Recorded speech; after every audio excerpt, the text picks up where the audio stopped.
So I've started vlogging in September 2024 and it's been a year and a bit now, but if I were to start all over again, this is my go-to setup. Hello, if you're new to this channel, my name is Terry. I am a content creator / videographer. I like to make vlogs and share my experience about making vlogs so you guys can do the same thing. First thing, let's talk about the camera body. So my number one pick will be the Sony a6700, which is also what I'm currently shooting at right now. My go-to, so far all-time favorite, I would say. There are a couple of reasons for that. Though this is not the cheapest, but 100% is the best bang for the buck. First, it has the same sensor as one of the cinema line camera, which is the FX30. It is like an entry pro level if you want to shoot videos. So this camera is really good at low light, even though it's an APS-C camera. There's two different base ISO, which is 800 and 2500, if I'm not wrong, for S-Log3. It has 10-bit color, better dynamic range, which means you can push your colors to however you like. It's very compact in size if you compare it to like a full frame camera. That also means it's a lot lighter, it's easy to carry and great for traveling, especially you don't want to carry heavy gears all the time. Plus this camera has one of the latest tech, the AI tracking thing, I think. I've never used that, but at least it's there for you. Also, the autofocus is just unbeatable. It's crazily good. And if you have an APS-C camera, you can get cheaper lens because they are usually a lot cheaper comparing it to full frame. Since this is a hybrid camera, you can really shoot some good photos with it. And of course, the most important thing when it comes to vlogging, the IBIS, the in-body stabilization, it just makes your footage so much smoother, less shaking, especially when you're doing handheld. The second thing on the list is the lens. The lens I will go for will be the Sigma 18-50mm f2.8, which is also what I'm currently shooting at right now. What's so good about it is the constant aperture. You don't need to worry about less light coming in as you zoom in. So you can easily go from 18 to 50mm, which is super versatile.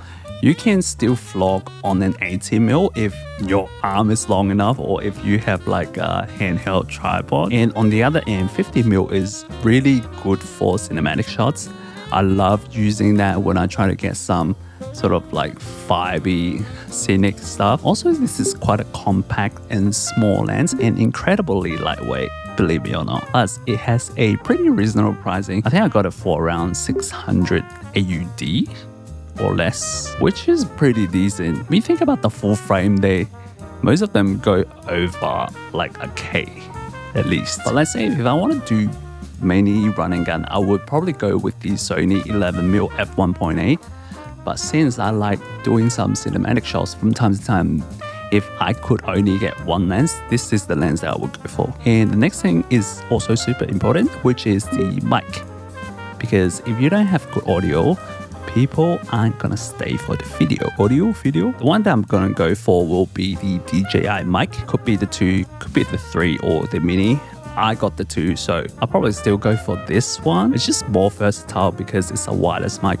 You can talk from afar, you can talk up close, you can talk wherever you are once you got your mic on. Also it has the noise cancellation, so it will cut out all the background noises most of the time. And if you want to go cableless, you can get an adapter. It connects with your Sony camera and yeah, you no longer need the cable, which makes it super convenient. And if you pick up the DJI mic, it's pretty much compatible with all the other DJI products. So later on down the track, if let's say you want to pick up the Action 5, Action 6 Pro, you can easily use that with your new camera. The next one, I wouldn't say is a must-have, but it will make your life so much easier if you have it, which is a camera plate. It's the tiny plate thing underneath your camera. This is literally a game changer.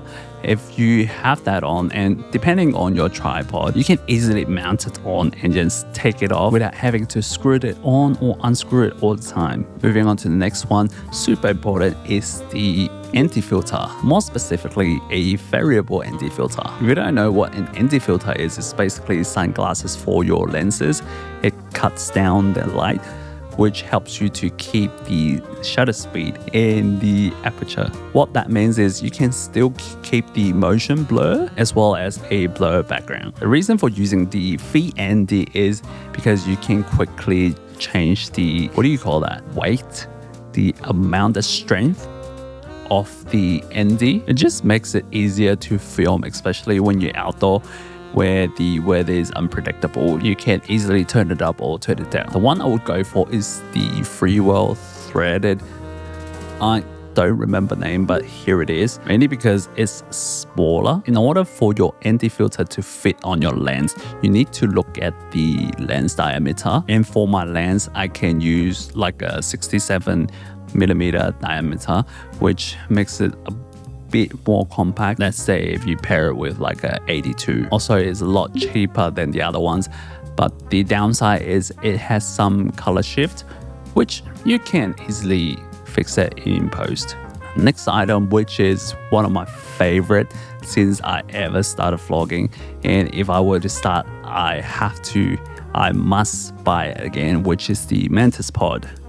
Especially the Pro version. Like I said, you can easily mount it on your camera and you can vlog it as like a selfie stick, and you can turn it into a mini tripod. Apart from that, you can hook it on to somewhere, hence the name Mantis Pod. If you can't get your hands on this one, I think Ulanzi has a similar one as well. I don't remember the name, but here it is. Next one is SD card. I know it's not a joke, but I like the SanDisk Extreme Pro 128GB. Touch wood, it has never failed on me. Yeah, super reliable. I can shoot over 2 hours with 128GB, which is plenty of space. They're not too expensive when you compare it to like larger storage.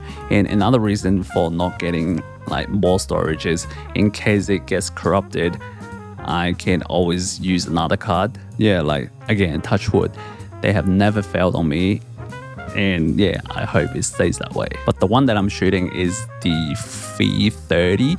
So I don't think they're capable of shooting slow-mo. I mean, if you're just starting out, you don't really need that because V90 is way more expensive. Last but not least, a bag.